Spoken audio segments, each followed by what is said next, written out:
Bonjour à tous. Mon invité ce matin est écrivain et éditorialiste. Bonjour Éric Zemmour. Bonjour. Merci d'être avec nous ce matin. Alors, le Premier ministre, 22 ministres au moins, l'ensemble des partis politiques, à l'exception du Rassemblement national qui n'y a pas été convié, et puis des dizaines de milliers d'anonymes à Paris et dans toute la France tout à l'heure pour dire leur indignation contre les actes antisémites. Est-ce que c'était nécessaire, cette manifestation, pour dire son indignation ? Écoutez, c'est toujours nécessaire de manifester, de s'indigner, mais je trouve que cette manifestation, en tout cas au vu des organisateurs, est une mascarade. Les mascarades, parce que ceux qui les organisent sont des pompiers pyromanes. Ce sont eux qui ont fait le terreau de cet antisémitisme depuis des décennies. Comment ? Pourquoi ? Tout simplement, de deux manières très simples. La première, c'est de ne pas endiguer une immigration de masse qui est aujourd'hui le terreau de cet antisémitisme, on va en parler après. Et deuxièmement, de nous avoir expliqué que l'islam était une religion de paix et d'amour, alors qu'on sait bien que cet antisémitisme-là est le produit d'une culture islamique qui vient de très loin, etc. Donc, si vous voulez, et en plus, on ne voit pas dans quand le gouvernement, par exemple, quand le Premier ministre vient manifester, moi, je préférerais que le Premier ministre fasse tout pour arrêter une immigration qui est à 400 000 entrées légales par an. Nous avons 260 000 entrées légales, nous avons 100 000 droits d'asile qui ne repartent jamais, même s'ils sont déboutés, et nous avons 50 000 jeunes migrants qui viennent d'on ne sait où, en particulier du Maroc, et qui ne sont jamais non plus renvoyés. On va y revenir, mais vous êtes en train de nous dire que c'est cette immigration qui est le terreau de l'antisémitisme. Écoutez, vous savez, il n'y a plus d'enfants juifs dans les écoles publiques de Seine-Saint-Denis. Ce n'est pas dans les écoles publiques du 16e arrondissement. C'est simple. Et voilà, il y a des faits. Alors, on va parler de tout ça. C'est intéressant parce qu'on va le voir tout à l'heure. Ce que vous dites d'ailleurs sur les Juifs de France n'est pas toujours très positif. On le verra notamment dans votre livre. Mais est-ce qu'il y a une responsabilité particulière de la classe politique, en tout cas de certains partis? C'est ce que pense Agnès Buzyn, la ministre de la Santé, qui était dimanche soir sur LCI. Réécoutez ce qu'elle disait. Franchement, je pense que c'est un naufrage, Jean-Luc Mélenchon. Il a été républicain, il a été ministre, il a été sénateur, il a été élu européen. Il n'est plus républicain. Les mois qui viennent nous le diront, mais je pense que son parti couvre des choses qui sont intolérables. Je ne suis jamais d'accord avec Marine Le Pen parce qu'elle joue un double jeu. Elle joue sur l'ambiguïté, elle mange à tous les râteliers. Donc elle est contre l'antisémitisme, mais elle a plein de néo-nazis dans son entourage. Et dès qu'elle peut aller en Autriche ou à Bruxelles avec tous les néo-nazis ou les mouvements d'extrême droite d'Europe et du monde entier, elle y court. Est-ce qu'il y a de l'ambiguïté chez Jean-Luc Mélenchon et Marine Le Pen? Pour le premier, en étant assez bienveillant à l'égard de ce qu'on appelle l'islamo-gauchisme, pour la deuxième, en côtoyant des mouvements néo-nazis en Europe? Écoutez, réglons la première. Je pense qu'il n'y a pas, chez Marine Le Pen, il y a assez peu d'ambiguïté. Il y a une histoire. Il y a une histoire de l'antisémitisme maurassien, une histoire des pseudo-bons mots de son père. Donc elle hérite de tout ça. Des fréquentations de son père aussi. Elle paye tout ça, des fréquentations de son père, etc., des anciens collabos, même si autour du père c'était aussi très compliqué, très ambigu, parce qu'il y avait des résistants et des collabos. Enfin, c'est une longue histoire. Maintenant, elle a toujours, elle, au contraire, elle essaye de montrer qu'elle n'est plus dans cette lignée-là. Enfin, elle a quand même pris Philippe Bardon comme directeur de campagne adjoint pour les élections européennes, alors qu'elle l'avait exclu il y a quelques années, justement à cause de ses accointances avec certains groupuscules. Ouais, moi, je distingue entre les groupuscules identitaires et les groupuscules nazis. Les identitaires ne sont pas nazis. Les identitaires essayent de défendre l'identité de la France contre l'islamisation. Je vois pas, c'est pas nazi ça. Vous comprenez, les nazis avaient une idéologie, etc. Donc c'est pas la même chose. Maintenant, pour Mélenchon, c'est pas Mélenchon, si vous voulez, il est pris entre deux eaux. Il est pris entre sa culture républicaine, sa culture révolutionnaire même, et son environnement. Il tolère une Danielle Obono qui est très proche des milieux islamo-gauchistes, qui, je vous rappelle, a du mal à dire vive la France, qui au contraire, quand il y a des chansons de rap qui appellent au meurtre des Français ou qui crachent sur la France, elle est beaucoup plus tolérante. Enfin bon, on voit bien que l'islamo-gauchisme est en train de bouffer la France insoumise, comme d'ailleurs il bouffe le Parti travailliste anglais, etc. C'est un mouvement européen. Il a aussi, Jean-Luc Mélenchon, sur la liste de la France insoumise européenne, Thomas Guénolé, qui, vous avez vu sa réaction sur l'agression d'Alain Finkielkraut, qui dit en gros, il n'a pas le droit de se plaindre, vous voyez, l'insulter est condamnable, mais le plaindre, certainement pas. En gros, il a le droit de se faire insulter, mais s'il est insulté, il ne doit rien dire.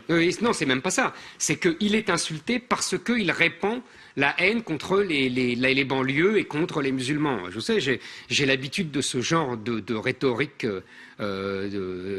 d'extrême gauche. Vous savez, aujourd'hui, c'est très simple. Il y a une alliance entre l'extrême gauche qui cherche des troupes et qui espère les avoir avec les jeunes musulmans de banlieue contre le capitalisme et contre l'État, et les frères musulmans qui, eux, cherchent des alliés français pour lutter, pour islamiser la France et abattre les juifs et les chrétiens. Parce qu'on parle des actes antisémites, des actes anti-juifs, on devrait aussi parler des églises. Deux églises profanées tous les jours en ce moment. Je ne vous le fais pas dire tous les jours. Ça vient d'où, ça? J'aimerais bien qu'on sache. Pourquoi on souille les églises? Pourquoi on massacre? Pourquoi on détruit les églises? C'est la même violence, selon vous? Mais évidemment, ceux qui profanent les églises et ceux qui sont auteurs d'actes antisémites? Qui a tué des juifs et qui a tué le père Hamel sont les mêmes. Et il faut quand même se regarder en face des trous. Qu'est-ce qui s'est passé dans tous les pays du Moyen-Orient? On a chassé les juifs et ensuite on a agressé les chrétiens. C'est la même logique qui est à l'œuvre aujourd'hui. Et quand vous avez vu ces images avec Alain Finkielkraut, quand le type qui l'insulte, qui est un salafiste, on le sait aujourd'hui, qui est un militant islamiste. C'est ce que dit la police, qu'effectivement qu'il est connu et qu'il était en tout cas connu comme étant salafiste. Ça se voyait à ses propos. Il est rare qu'un lecteur de Maurras parle de Palestine et parle de merde sioniste. C'est assez rare. En revanche, c'est un lecteur du Coran, parce qu'il y a dans le Coran de nombreux versets appelant au meurtre des Juifs. Et ce type-là, il lui dit « la France est à nous ». Et il dit « nous sommes le peuple ». C'est-à-dire qu'il y a une stratégie des frères musulmans de colonisation de la France, par le nombre et par l'alliance avec des gens d'extrême gauche pour dominer le pays. Alors justement, vous avez vu hier cette initiative de certains députés de la République En Marche pour une loi qui condamnerait l'antisionisme avec l'argument que l'antisionisme aujourd'hui, c'est-à-dire être contre la politique d'Israël, c'est une manière d'être antisémite. On écoute Sylvain Maillard, le député LaREM, qui porte cette proposition. Au XXIe siècle, l'antisionisme, c'est de l'antisémitisme. Et donc il faut définir et trouver une définition qui corresponde à l'antisémitisme du XXIe siècle. Nous, ce que l'on veut, c'est qu'on définisse clairement l'antisémitisme, on y travaille, on fera une proposition demain très claire. Ça voudrait dire, Éric Zemmour, qu'on n'aurait plus le droit de critiquer Israël? Écoutez, c'est toujours la même chose, on traite les conséquences et jamais les causes. Je vous ai donné les causes tout à l'heure, je ne cesse de vous en parler. Et les conséquences... Évidemment qu'il y a des gens qui, pour ne pas être accusés d'antisémitisme, attaquent Israël et parlent de sionisme plutôt que de juifs. C'est un synonyme. D'accord, ça existe. Surtout quand on voit surtout dans l'extrême gauche, surtout quand on voit que les milieux d'extrême gauche critiquent Israël avec les Palestiniens et pas tellement l'Arabie Saoudite qui bombarde les Yéménites tous les jours. Mais enfin, peu importe. Mais on peut très bien critiquer Israël, on peut même ne pas être sioniste, on peut même être juif et ne pas être sioniste, vous en avez un devant vous. Ça n'a rien à voir. Et puis toutes ces lois liberticides qu'on accumule depuis 30 ans, la loi Guesso, depuis la loi Pleven, toutes ces lois qui essayent de verrouiller les comportements, la liberté de parole, je sais, j'en suis victime régulièrement, donc moi je suis hostile à toutes ces lois. Et la loi Guesso a condamné fortement l'antisémitisme, ça vous semble être... La loi Guesso disait qu'on n'avait pas le droit de critiquer, de mettre en cause le génocide des Juifs. Vous savez, on a le droit de dire n'importe quelle bêtise On a le droit de dire que Jeanne d'Arc n'a pas existé et que Napoléon n'a pas existé. Moi, je pense qu'il faut traiter ça par la raison et par le débat. Voilà, mais bon, et en plus, on prête le flanc à la vieille accusation les Juifs sont tellement puissants qu'ils inspirent les législations pour se protéger, etc. Non, il faut arrêter avec toutes ces législations liberticides. Alors j'ai envie de dire, et en même temps, vous êtes parfois très critique sur les Juifs de France, en tout cas l'organisation des Juifs de France comme communauté. Dans votre livre, Le destin français, dont on avait parlé ensemble il y a quelques mois, vous dites en substance que par exemple, alors on va remonter un peu loin mais on reviendra plus proche de nous après, que par exemple la révolution de la monarchie de Juillet en 1830, c'est parce que Rothschild considère que Charles X n'a pas fait son boulot et qu'il va donner en fait le trône à Louis-Philippe, proche des Anglais, et vous lui reprochez d'avoir finalement contribué à installer un roi pro-anglais. Ensuite, pendant la guerre, vous dites des choses très sévères dans votre chapitre, notamment sur Pétain. Vous dites, au fond, les Juifs de France sont arrangés pour être mieux traités que les Juifs étrangers. Alors, reprenons. D'abord, je vous reprends sur une expression. Il n'y a pas de Juifs de France. Il y a des Français de confession juive. Oui, mais vous dites, parfois, ils préfèrent le drapeau israélien. Attendez, c'est aujourd'hui. Non, mais attendez, c'est aujourd'hui. Ne mélangez pas tout. Et donc, il y a des Français de confession juive. C'est pas la même chose. Je ne suis pas un Juif de France. Je suis un Français de confession juive, premièrement. Les mots ont un sens. Oui, mais parce que vous-même, vous dites mais attendez, parfois... vous allez trop vite. Ouais, je vais trop vite. Deuxièmement, pour les Rothschild, j'essaye dans un chapitre de mon livre, dont on m'a absolument pas parlé, d'ailleurs ça m'a beaucoup amusé, ce silence gêné. Je vous en parle. Voilà, c'est très bien, vous êtes le premier, d'expliquer l'origine de l'antisémitisme moderne. Je dis bien moderne parce qu'on pourrait remonter à très loin, à l'Empire romain, etc., au Moyen-Âge, l'antijudaïsme chrétien, etc. Mais Hannah Arendt dit très bien ça, l'antisémitisme moderne est en vérité distinct des antisémitismes, des antijudaïsmes du passé.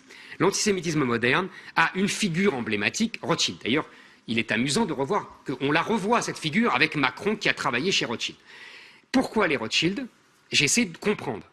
Pour une raison simple. D'abord, c'est l'argent, évidemment, ça c'est connu de tout le monde, mais c'est aussi le banquier de la coalition anti-Napoléon qui a donc finalement vaincu Napoléon.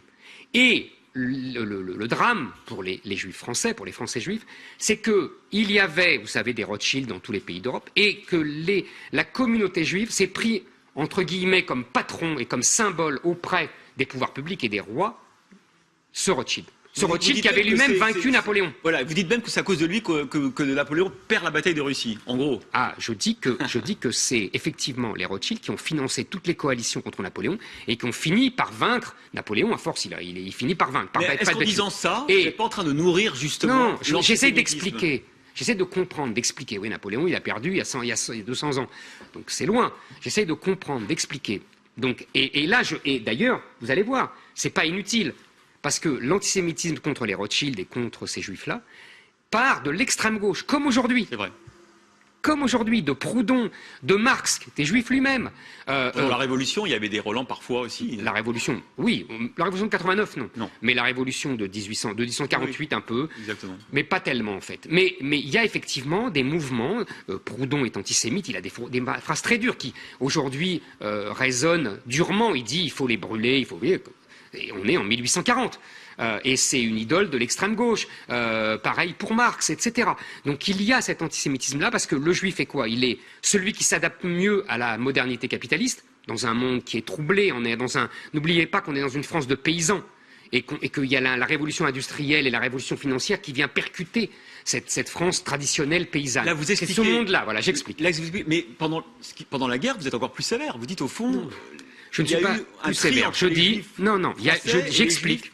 Alors encore une fois, j'explique que la politique de Vichy, c'est mon grand désaccord avec Paxton et avec la plupart des historiens aujourd'hui, c'est de essayer de sauver les Juifs français et de donner, c'est pas brillant, mais on est en guerre et Hitler est là, de donner les Juifs étrangers aux Allemands. D'ailleurs, il faut être honnête, et la République avant Pétain et le pouvoir de Vichy voulaient se débarrasser de beaucoup de juifs étrangers parce qu'on estimait, parce que la France avait été le pays qui avait accueilli le plus de juifs venant de Pologne et d'Allemagne. Donc, on a ce marchandage-là.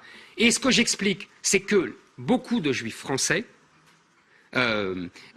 approuvent, entre guillemets, enfin en tout cas ne désapprouve pas ce marchandage et estime, on a les lettres de Heilbronner, qui est le président du consistoire, au maréchal Pétain, qui lui dit nous sommes français, on vous avait dit de ne pas accueillir autant de juifs étrangers, ce qui n'empêche pas en même temps, pour reprendre l'expression de Macron, que beaucoup de juifs français ont aidé les juifs étrangers à se sauver.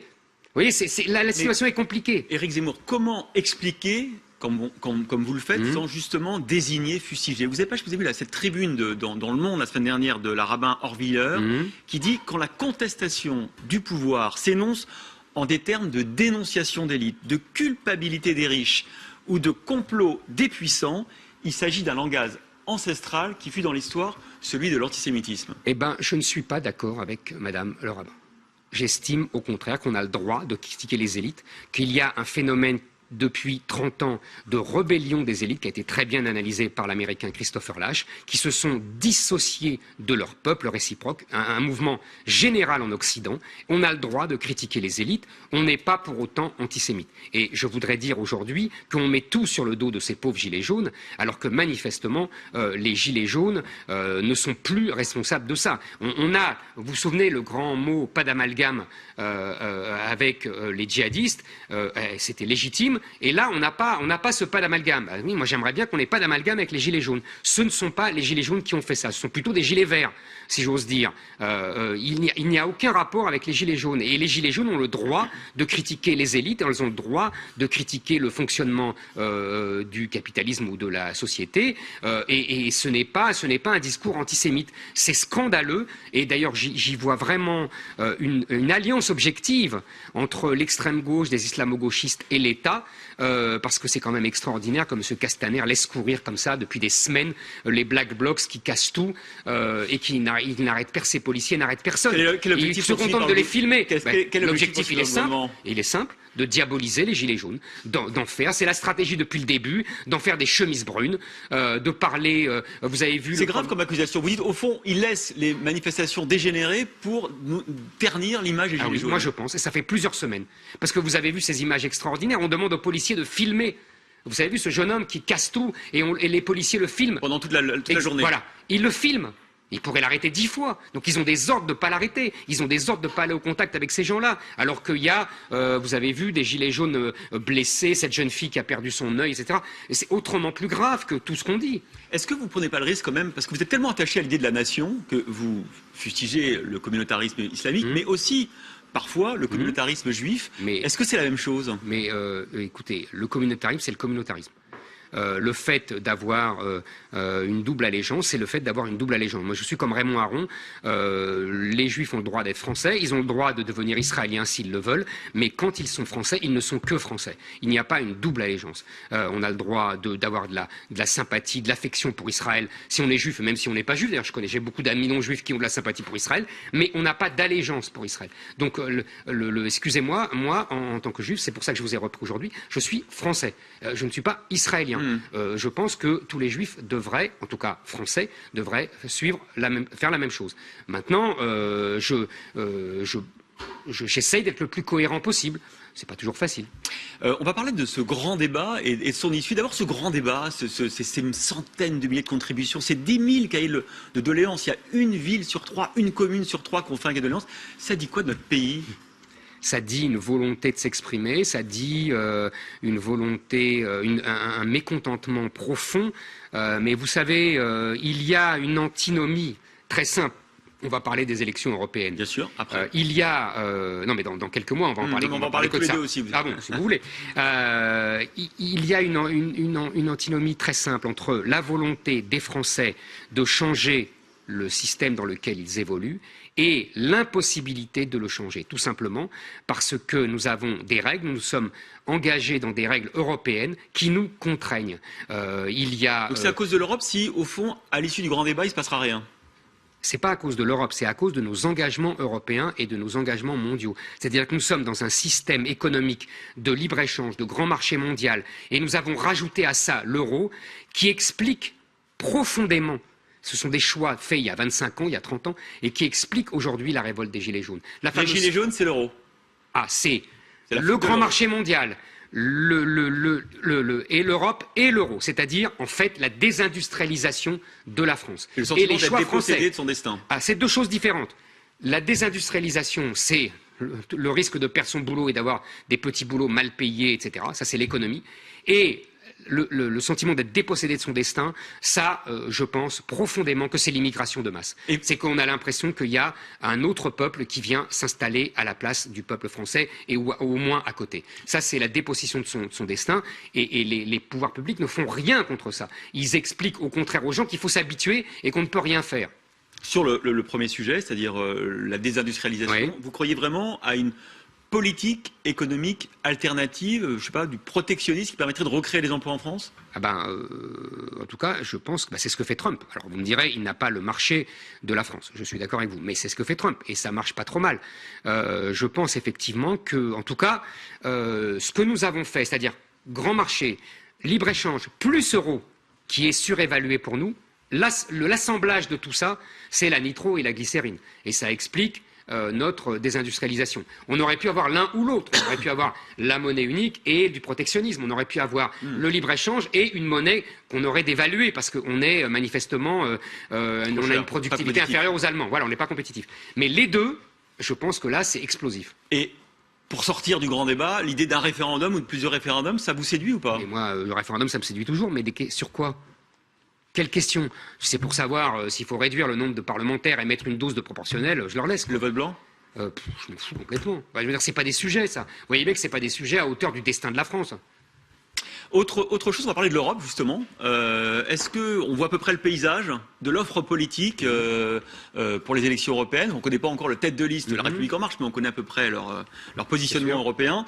Est-ce que cette offre politique offre toute la palette des choix pour un citoyen français? Est-ce qu'il y a un candidat qui vous dit, est-ce que François-Xavier Bellamy, par exemple, finalement, il correspond à vos aspirations? Et comment vous considérez cette offre? Il y a une palette assez large, vous avez raison, c'est assez intéressant. Moi, je pense qu'Emmanuel Macron a raison quand il dit que le clivage est entre progressistes et populistes, même si je ne suis pas dupe, je sais très bien Vous dites populiste, vous aussi? Mais oui, mais je vais vous dire, c'est ce que j'allais dire, je ne suis pas dupe, même si je sais que dans la bouche des élites, populiste est une insulte. Mais moi, je ne le vois pas comme une insulte, je pense que populiste, il y a peuple. Donc, vous voyez, et effectivement, il y a deux lignes. Il y a la ligne progressiste qui veut toujours continuer dans cette mondialisation, dans cette dépossession de soi dont vous parlez. Même si vous avez vu que Macron a changé, il commence à parler des peuples et... oui, il veut le beurre et l'argent du beurre, quoi. Et le sourire de la crémière. Mais ça, c'est Macron, c'est le en même temps macronien. Mais il faut qu'il choisisse. Bon, maintenant, il y a une palette générale. Maintenant, le problème, et François-Xavier Bellamy, vous m'interrogez là-dessus, c'est un type tout à fait respectable, intelligent. Tête de liste des Républicains. Voilà, c'est un conservateur tout à fait digne et avec qui je partage nombre d'idées. Je pense que le problème n'est pas là. Le problème n'est pas dans la personne de Bellamy. Il est dans la stratégie des droites. C'est-à-dire que nous avons des droites divisées entre Marine Le Pen, Dupont-Aignan et Wauquiez et Bellamy et LR. Je pense qu'il faut un rassemblement des droites. C'est la seule façon, c'est-à-dire l'alliance d'un électorat populaire qui vote pour Marine Le Pen et d'un électorat bourgeois qui vote pour LR. Sauf que vous voyez bien que sur la question européenne, ils n'ont pas les mêmes idées. Par exemple, François-Xavier Bellamy reste européen, même s'il veut changer des choses dans le fonctionnement de la Commission. En même temps, tout ça doit être nuancé parce que Wauquiez est très critique sur l'Europe. Et que Marine Le Pen, de son côté, a renoncé... Il est un peu moins aujourd'hui qu'il était hier. Oui, enfin en tout cas, il a été très critique. Et Marine Le Pen a renoncé à son rêve d'abattre l'euro, qui choquait tant les électeurs de LR et surtout les retraités qui avaient des économies. Donc, vous voyez, c'est compliqué. Et Dupont-Aignan fait la jonction entre les deux. Vous savez, quand Mitterrand s'est allié aux communistes dans les années 70, ils avaient beaucoup de désaccords. Ça ne les a pas empêchés de faire un programme commun et de gouverner et d'aller aux élections ensemble.